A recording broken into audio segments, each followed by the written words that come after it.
Hey friends, Elizabeth here from Plant-Based Bride, and in today's video I'm going to be doing a first impressions / mini review for Notebook Therapy's first ever bullet journal. They just recently released their A5 size Tsuki Bullet Journal in Sakura Pink and Matcha Mint.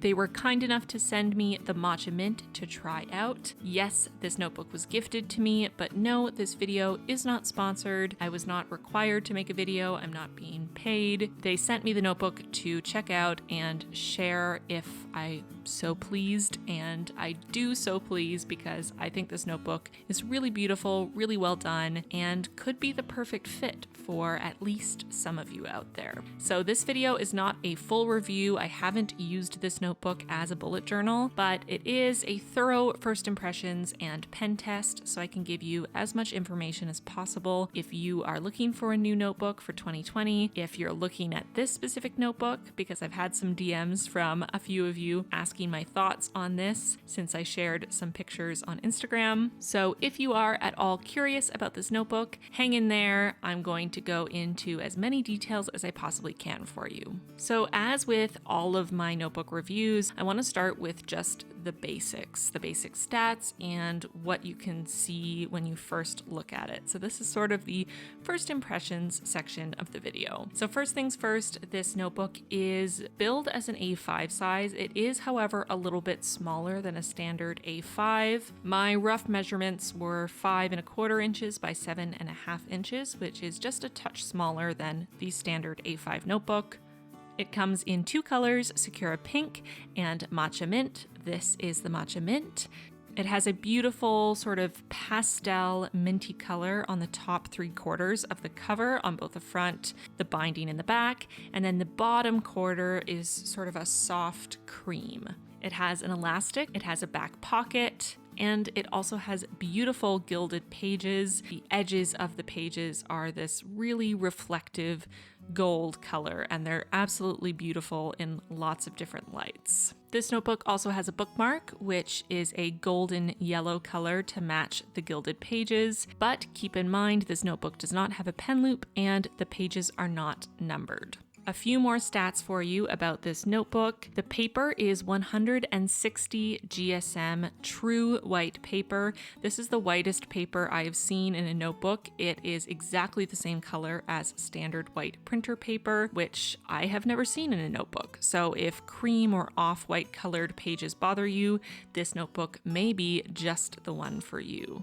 The notebook has 128 pages. Now, 128 pages in a bullet journal is not a huge number of pages. So 128, you're probably going to go through a little bit quicker than maybe other notebooks you've used. But obviously, there is that trade-off there when you go up to a thicker page from, say, 70 to 100 GSM all the way up to 160 GSM. That paper is significantly thicker. So unless you create a much thicker notebook that is bigger and bulkier to carry around, you're going to have to reduce the number of pages to accommodate for that extra paper thickness. So again, this is one of those things that may really bother you if you try to fit, say, an entire year into a notebook. If you do that, hats off to you, because I don't think I've ever achieved that feat. But if you don't mind changing notebooks a little more frequently, maybe you just typically don't use a lot of pages in a month, so you can actually fit a full year into that many pages. Results may vary. We all have our own preferences. Do with that information what you will. It also comes with a little freebie sticker pack in the back pocket, which is just adorable. The pages have a 5mm, which is the standard size of dot grid, in a very light gray.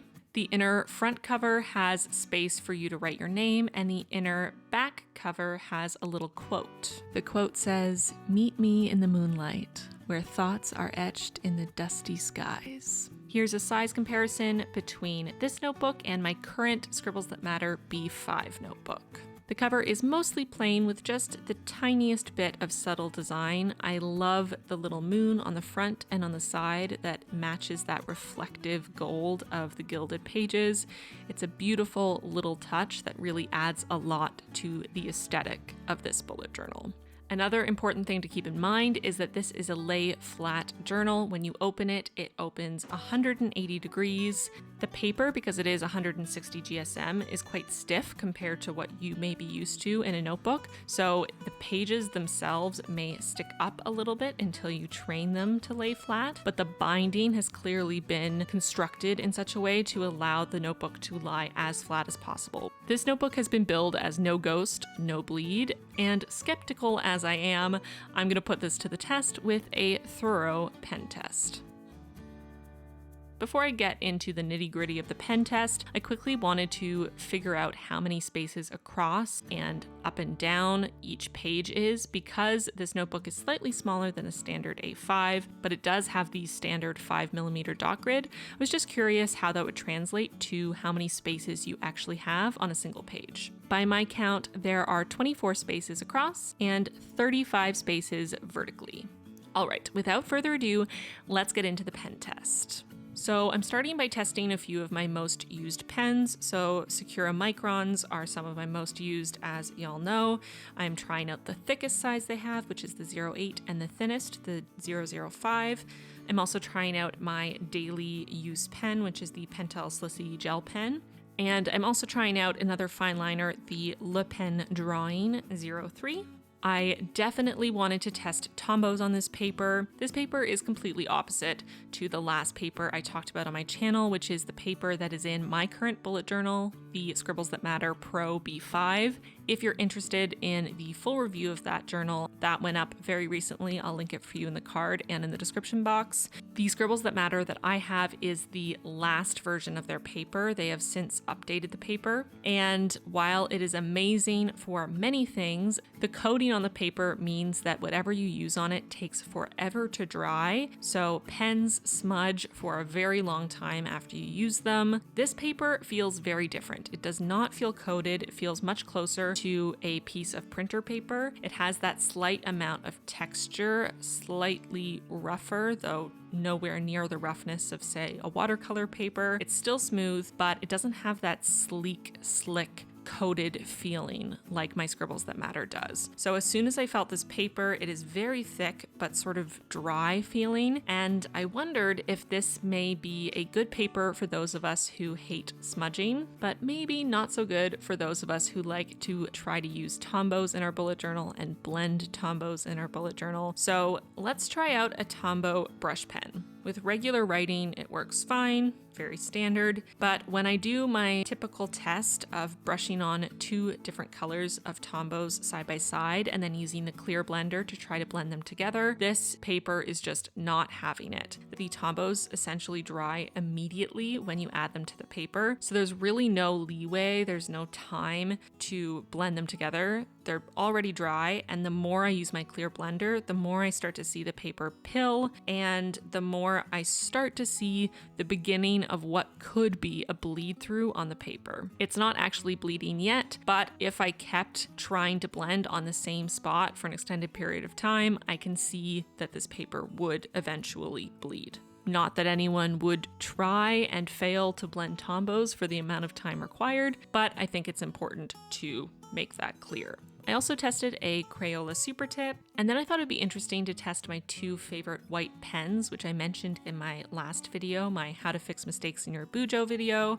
my Uniball Signo Broad Gel Pen, and my Uni Posca Paint Pen in white, because I was really curious to see how they would blend into this paper, because this is the whitest paper I've seen in a notebook. And my suspicions were confirmed. They blend so well into this paper. The match is almost perfect. The gel pen is a little more visible because inkier or wetter gel pens have a tendency to dry in almost a 3D way and usually have a bit of a shinier finish. So you can see the shadows around where the ink is built up and the shine at certain angles for the white gel pen. But the Uni Posca Paint Pen, when it dries quite matte and very flat to the paper, almost as if it's been soaked into the paper a little bit, and it basically completely disappears, which indicates to me that this may be a really good choice for fixing mistakes if this were your notebook of choice. Neither of these have any ghosting or bleeding whatsoever to the other side of the page.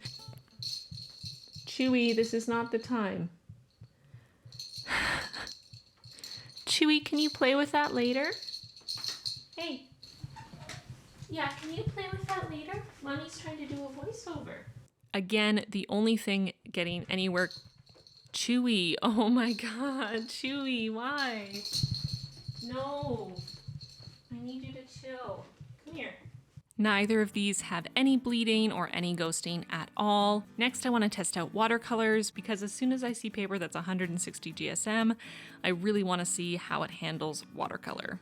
I used a really wet brush to really test how this paper handles the water. I do think it stayed wet long enough for me to have a little bit of time to maneuver, to blend, but it definitely dried pretty quick. So depending on your preferences with watercolor, if you're someone who really likes to take their time and you like the paint to stay wet so that you have a lot of time to play with it, this paper might not be your favorite. If you're like me and you're impatient and you don't want to have to wait a long time for the paper to dry, this may be right up your alley. It handled the excessive amount of water I used really well. Again, no ghosting, no bleeding. There's just the tiniest hint of rippling just in the areas where I used the most water, but it's barely perceptible. For my preferences and the way I like to use watercolor in a bullet journal, this is perfect. At the end here, I wanted to give the paper a real test and try 3 of my hardest markers to avoid bleeding and ghosting. My Ecoline brush pen, which is a very watery, very pigmented, water-based brush pen. My Pilot Supercolor Gold permanent marker, which is very wet and very pigmented. And then a good old standard black Sharpie permanent marker. No ghosting or bleeding from the Ecoline or the Pilot, which honestly I was a little bit surprised by. I thought I'd at least get a touch of ghosting on the Pilot, but nothing. But surprisingly, the Sharpie actually bled through a little bit. This is the only thing I used that bled at all. And I didn't press that hard. I didn't hold the marker in one spot for an extended period of time, but there are a couple points that have bled through. So that's something to keep in mind. I think most of you probably are never going to want to use a Sharpie permanent marker in your notebook anyway, because most paper can't handle it whatsoever. But I thought it was interesting. I did find something that bled through the paper. And of course, that's why it's always a good idea to do a pen test before you start getting creative in a new notebook. The very last thing I wanted to do was test the smudging because I had an inkling that this paper would be amazing for preventing smudges. Because of the texture, because of the thickness, because of how quickly it absorbed and dried all of the mediums I used on it, I had an idea that it would not smudge at all, and I was right.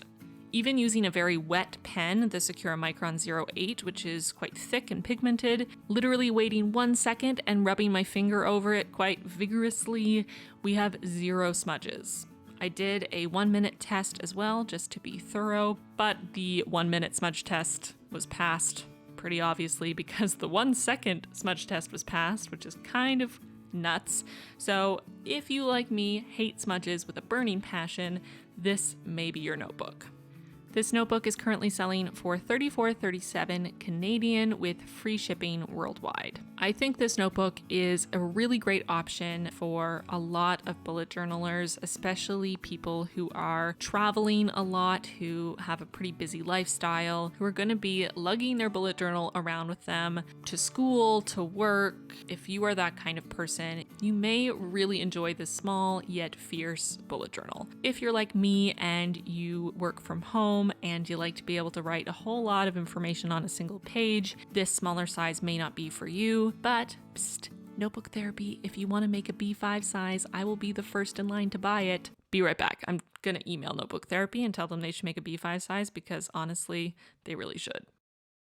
Okay, I'm back. The paper quality I think is really great, and if it fits with your preferences for paper, that drier, thicker consistency, I think you'll be really happy with this paper. So, not surprisingly, I'm really impressed by this notebook.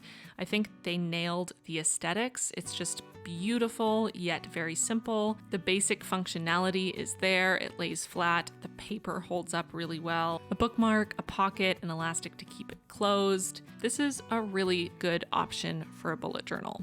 The main issue I could see popping up for people would be the lack of page numbers. If you are someone who uses the traditional bullet journal system, if you use an index, you may get irritated having to number every single page. but considering for most of us we can just do that as we go, I don't think that's a big enough drawback to stop this notebook from being a really viable option. Again, I want to reiterate, these are just my first impressions.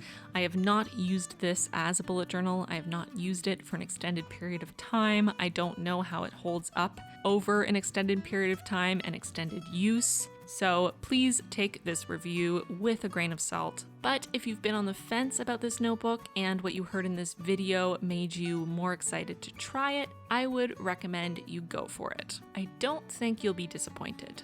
I would love to know your thoughts, your impressions of this notebook after watching this video. I would especially love to know your thoughts if you have this notebook, if you were one of the first to purchase it, if you've already tried it. How do you feel about it? How are you liking it? Do you have any gripes with it? Let me know all of that in the comments down below. Let's make this a resource for anyone who's looking for information on this notebook. And I will definitely keep all of you updated if I notice anything going forward, most likely on my Instagram. So go follow me there if you're not already.